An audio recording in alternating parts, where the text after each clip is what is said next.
అదే RTV app వార్తల్ని క్షణాల్లో చదివే అవకాశం ఉంటుంది. ఒక న్యూస్ పేపర్, ఒక టెలివిజన్ ఛానల్ మీ చేతుల్లో ఎప్పుడూ ఉంటాయి. రాష్ట్ర వ్యాప్తంగా సర్పంచుల పదవీ కాలం అయితే ఈ ఫిబ్రవరి 1తో అయితే ముగియనుంది. దీనికి సంబంధించి అయితే ప్రస్తుతం వీటికి సంబంధించి అయితే బకాయిలు కావచ్చు, అంతేకాకుండా ఎటువంటి అభివృద్ధి కార్యక్రమాలు జరిగాయి, ప్రస్తుతం ఈ కార్యాచరణ ఎలా ఉండవుతుంది అనేది మనతో పాటు కొంతమంది సర్పంచులు అయితే ఉన్న ఒకసారి వారితో అయితే మాట్లాడుతుంది. సార్ చెప్పండి, ప్రస్తుతం అయితే ఆ సర్పంచుల పదవీ కాలం అయితే 1తో అయితే ముగియనుంది. దీనికి సంబంధించి అంటే ఎలా ఉంది అంటే అభివృద్ధి పనులు కావచ్చు, అంతేకాకుండా కొన్ని బకాయిలు అయితే ఉన్నాయని చెప్పేసి అయితే రాష్ట్ర వ్యాప్తంగా కొంతమంది సర్పంచులు అయితే వాపోతున్న పరిస్థితి సైతం ఉంది. అంటే ఏం చెప్తారు సార్?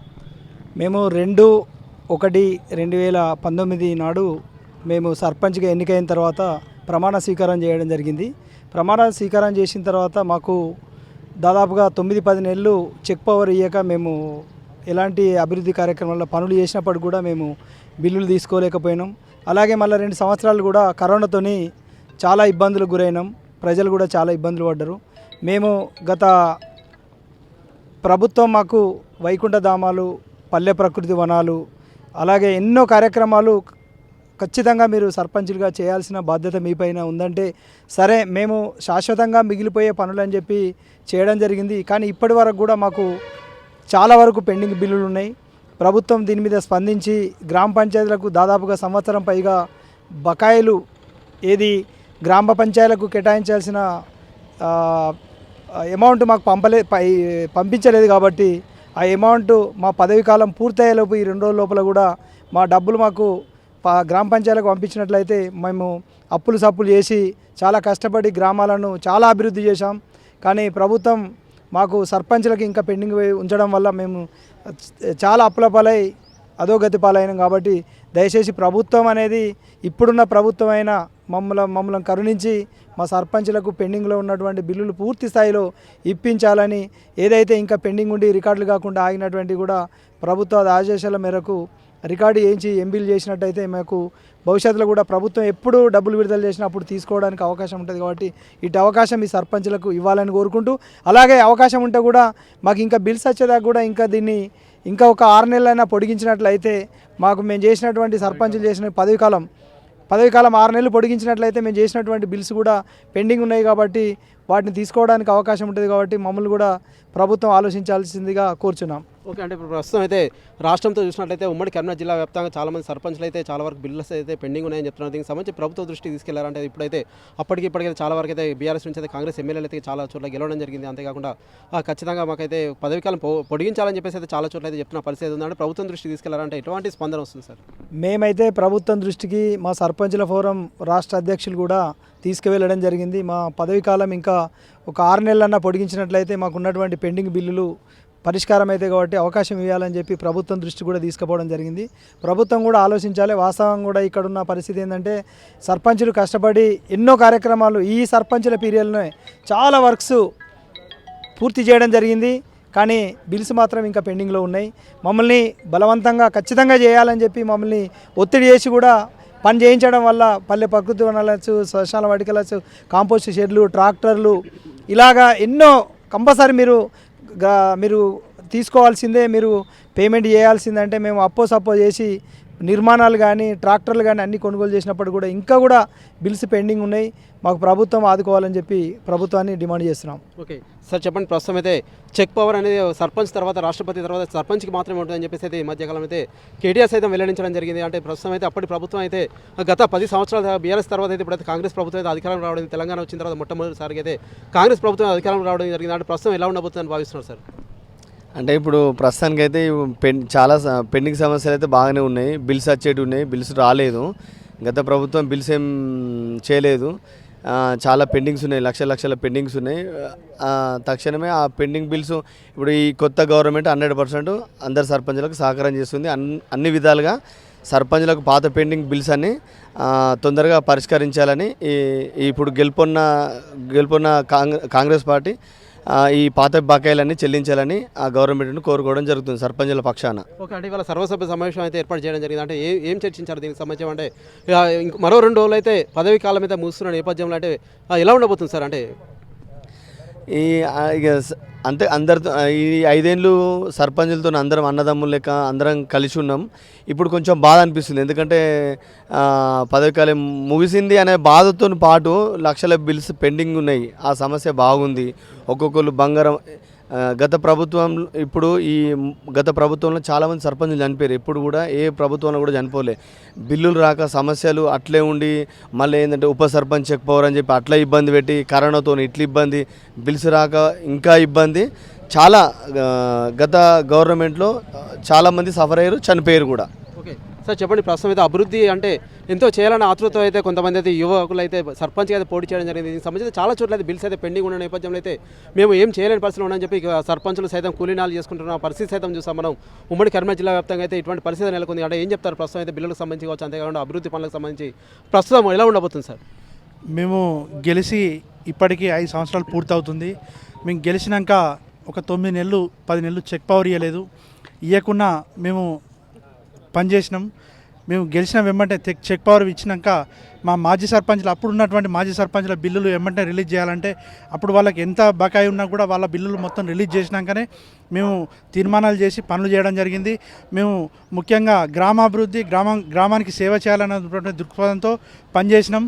అదే వైకుంఠ ధామాలు కావచ్చు, కంపోస్ట్ షెడ్లు కావచ్చు, సీసీ రోడ్లు కావచ్చు, మోర్లు కావచ్చు, ఈ ఊర్లలో హైమాస్ట్ లైట్లు కావచ్చు, అదేవిధంగా అనేక రకాల కార్యక్రమాలు, అనేక అభివృద్ధి కార్యక్రమాలు చేపట్టి మా భార్యలపైన ఉన్నటువంటి పుస్తకాలు కూడా బ్యాంకులో కుదబెట్టి మేము పనిచేసినాం, అప్పులు తెచ్చి పనిచేసినాం. దయచేసి మాకు ఇప్పుడు వచ్చినటువంటి గత ప్రభుత్వం నిధులు ఇవ్వక కొన్ని రోజులు నిర్లక్ష్యం చేసింది. ఆ కరోనాతోని 2 సంవత్సరాలు కాలం గడిచిపోయింది. కరోనా సమయంలో కూడా మేము గ్రామానికి అన్ని విధాలుగా సేవ చేసి గ్రామంలో ప్రథమ పౌరుడిగా అన్ని రకాలుగా ముందుండి పనిచేసినాం. ఆ తర్వాత 2 సంవత్సరాల తర్వాత కరోనా అయిపోయాక గత ఏడాది అర్థం నుంచి ప్రభుత్వం నిధులు ఇవ్వలేదు. అది ఇచ్చినటువంటి నిధులకు కూడా ఉప సర్పంచ్కు చెక్ పవర్ పెట్టి షాట్ల తౌడు వచ్చి కుక్కల కొట్లాట పెట్టినట్టు చేసి వాళ్ళు కూడా చేసినటువంటి పనులకు అడ్డుకోవడం, అధికారులకు పై అధికారులకు కంప్లైంట్ చేయడం, ఇట్లా అనేక రకాల సమస్యలు సృష్టించినారు. గత ప్రభుత్వం చేసినటువంటి ఒక పెద్ద తప్పు ఏంటంటే ఉప సర్పంచ్లకు చెక్ పవర్ ఇచ్చి అనేక రకాలుగా ఇబ్బందులకు గురి చేసింది. ఇప్పుడు కూడా ఇప్పుడు వచ్చినటువంటి ప్రభుత్వం మా సర్పంచ్ల యొక్క బిల్లులు రిలీజ్ చేస్తుందని ఆశాభావం వ్యక్తం చేస్తూ మాకు గౌరవనీయులు పంచాయతీరాజ్ శాఖ మంత్రివర్యులు సీతక్క గారికి మా విన్నపం ఏంటంటే తక్షణమే మేము చేసినటువంటి పనులకు బిల్లులు రిలీజ్ చేయాలని వేడుకుంటున్నాం. ఓకే సార్, చెప్పండి. ప్రస్తుతం అయితే బీఆర్ఎస్ నుంచి అయితే కాంగ్రెస్ ప్రభుత్వం అయితే అధికారంలోకి రావడం జరిగింది. అంటే దీనికి సంబంధించి బిల్లులకు సంబంధించి అయితే ఎలా ఉంటుందని భావిస్తున్నారు? అంతేకాకుండా ఇప్పుడు మరికొద్ది రోజులు అయితే పదవి కాలం ముగుస్తున్న నేపథ్యంలో ఫైనల్గా ఏం చెప్తారు?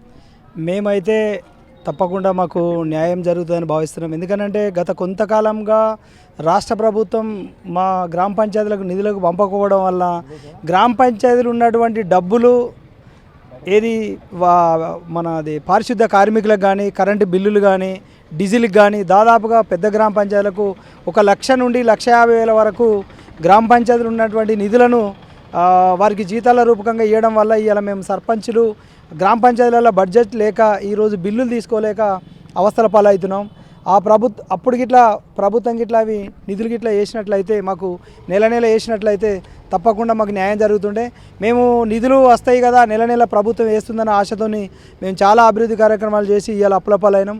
చాలా మటుకు ఇప్పుడు సోదరుడు చెప్పినట్టు నిజంగా కూడా మేము ఆస్తులు అమ్ముకోవడం జరిగింది. చాలా భూములు కూడా కోల్పోయినాం. సర్పంచ్ పదవి వచ్చిన తర్వాత అభివృద్ధి కార్యక్రమాలు చేసి ఎంతో పేరు తెచ్చుకోవాలనే ఉద్దేశం కొద్దీ మేము చేసినాం. కానీ ప్రభుత్వ పరంగా మాకు అన్యాయం జరిగింది. ఈ ప్రభుత్వం అన్న మమ్మల్ని సర్పంచ్లను ఆదుకోవాలని చెప్పి కోరుకుంటున్నాం. ఓకే సార్, చెప్పండి. అంటే దీనికి సంబంధించి ఏం చెప్తారు? అంటే మీరు అయితే ప్రస్తుతం అయితే ఎక్కడండి మీరు ప్రస్తుతం అయితే గుర్రంవానిపల్లి. ఓకే, అంటే ప్రస్తుతం దీనికి సంబంధించి మాట్లాడారా? అంటే ఎలా ఉంది సార్ పరిస్థితి? సార్ మాట్లాడాలంటే ఇప్పుడు గెలిచే 5 సంవత్సరాలు కాలం ముగిస్తున్న సమయంలో ఇప్పుడు మామూలుగా అంటే చిన్న చిన్న గ్రామ పంచాయతీలకు ఎట్లా అంటే మూలిగా నక్క మీద తాటిపండు పడ్డ సందర్భంలో పడ్డట్టుగా ఆ ధోరణిలో ఉన్న ఇప్పటి వ్యవస్థను వాటి చూస్తే అప్పుడే వాస్తవానికి ఏంటంటే ఏమన్నా అభివృద్ధి చేద్దామంటే ఒకటి గ్రామ పంచాయతీల ఫండ్స్ లేవు, ఒకటి చేసిన వాటికి నిధులు రాక అదొకటి, మళ్ళీ ఒకటి చిన్న గ్రామ పంచాయతీ కాబట్టి మనకు ఏంటంటే ముంపు గ్రామాలు ఫస్ట్ అసలే నిధులు లేవు. ఒకటి ప్రతి ఒక్కటి ఏరియా ఏంటంటే శివారు లేదు, రెవెన్యూ లేదు.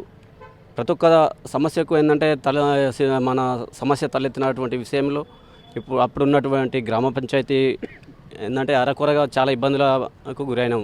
వాస్తవానికి మేము అందులోనే ఉండి టీఆర్ఎస్ ప్రభుత్వమే ఉండు, కాకపోతే చెప్పుకోవడానికి కూడా మాకు కొంచెం సేమ్ అనిపిస్తుంది. ప్రభుత్వంలో ఉండి కూడా మనకు ఎలాంటి సహకారం అందించాలి. అప్పుడు కూడా చేసిన బిల్లులు సకాలంలో అందించక ఇప్పుడు గ్రామ పంచాయతీ సిబ్బందికి దాదాపు అంటే పోయిన 23 జూన్ నుంచి ఇప్పుడు బకాయిలు ఉన్నాయి. అవి చెల్లించడానికి కూడా మొన్న మన గౌరవ కలెక్టర్ గారికి డిపిఓ గారికి కూడా అప్లికేషన్ ఇవ్వడం జరిగింది. కనీసం సిబ్బంది కూడా మనం పని చెప్పి చేయించుకోలేని పరిస్థితులు ఉన్నాం. ఎందుకంటే ఇప్పుడు వాళ్ళకు వేతనాలు ఇవ్వక మనం పని చేయించుకోలేకపోయాం. సిబ్బంది కూడా, ఎందుకంటే వాళ్ళకు కూడా ఇప్పుడు నెల ఒక 8-10 రోజులు లేట్ అయితేనే ఇబ్బంది అవుతుంది సాలరీ వచ్చే వాళ్ళకు కూడా. 6-7 నెలల జీతాలు పెండింగ్లు ఉన్న వారికి వాళ్ళకు కూడా మనం చెప్పలేకపోయినాం. వాళ్ళకు కూడా చాలా ఇబ్బంది అవుతుంది. ఇలాంటి చిన్న గ్రామ ప్రజల దృష్ట్యా అప్పుడు మన మాజీ ముఖ్యమంత్రి గారు కూడా సంవత్సరానికి 5 లక్షల ఫండ్స్ ఇస్తామన్నాడు. ఆ 5 లక్షలు కాదు, కనీసం మాకు జీపీకి వచ్చే అమౌంట్స్ కూడా ఇవ్వక, ఇంకోటి చిన్న గ్రామ ప్రజలకు ట్రాక్టర్ లోను, ఆ లోన్ పరంగా కూడా చాలా ఇబ్బంది అయింది. అప్పటి నుండి ఇప్పటిదాకా ఎన్నో సమస్యలు ఎదుర్కొన్నాయి. ఇప్పటికి బకాయిలు ఉన్నాయి. ఇప్పటికైనా కనీసం పోయిన ప్రభుత్వం మాదిరి కాక ఇప్పటి ప్రభుత్వం పట్టించుకొని ఇలాంటి పెండింగ్ల బిల్లులు తక్షణమే అది మన గ్రామ పంచాయతీ సిబ్బంది కానీ వాళ్ళ వేతనాలకు తక్షణమే విడుదల చేసి వాళ్ళని కూడా ఆడుకోవాల్సిన తెలియజేస్తున్నాను. ఇంకోటి ఏంటంటే గ్రామ పంచాయతీ ఇప్పుడు మాకు ఇంత వరకు పెండింగ్లు ఉన్న బిల్లులు కూడా తక్షణమే, అప్పుడు 5 లక్షలకు చేస్తే ఇప్పుడు 3-4 సంవత్సరాలు అవుతుంది 5 లక్షలు 10 లక్షలు అయినాయి. కనీసం మాకు వచ్చే బిల్లులు ఎంతో ఇంత బయట ఇంట్రెస్ట్ కట్టినాము. కనీసం ఇప్పటికైనా ఇప్పుడు వచ్చే బిల్లులు తక్షణమే పెండింగ్ చేసి ఇప్పటి ప్రభుత్వం అయినా ఆదుకోవాలని చెప్పి మన పంచాయతీరాజ్ మేడం గారిని కోరడం. ప్రస్తుతం అయితే గ్రామ ప్రథమ పౌరులు ఉన్నటువంటి సర్పంచ్లు అయితే మేమైతే భార్య పుస్తకాలు అమ్మి సైతం ఏంటో అభివృద్ధి లక్ష్యంగా అయితే మేమైతే పని చేయడం జరిగింది. మేమైతే సప్పు చేసి అయితే అభివృద్ధి అయితే చేయడం జరిగింది. అంతేకాకుండా దీనికి సంబంధించి అయితే గత ప్రభుత్వంలో పెండింగ్ బిల్లులు అయితే చాలా వరకు అయితే పేరుకుపోయి ఇప్పుడు వచ్చిన ప్రభుత్వం ఖచ్చితంగా మమ్మల్ని ఆదుకోవాలని అయితే మేమైతే రిక్వెస్ట్ చేస్తున్నామని చెప్పేసి అయితే సర్పంచ్లు వేడుకుంటున్నారు. ప్రస్తుతం దీనికి సంబంధించి మరో 2 రోజులు అయితే సర్పంచ్ల పదవి కాలం అయితే ముగియనున్న నేపథ్యంలో అయితే ప్రస్తుతం అయితే ఆ అభివృద్ధికి సంబంధించి కావచ్చు, అంతేకాకుండా బిల్డింగ్లకు సంబంధించి అయితే వీరైతే ప్రధానంగా చర్చిస్తున్న పరిస్థితి మనం చూస్తున్నాం. Vote studio. మరిన్ని వీడియోస్ కోసం ఛానల్ ని సబ్స్క్రైబ్ చేయండి. లేటెస్ట్ అప్డేట్స్ కోసం వాట్సాప్ ఛానల్ ని ఫాలో చేయండి. అండ్ లింక్ డిస్క్రిప్షన్ లో ఉంది.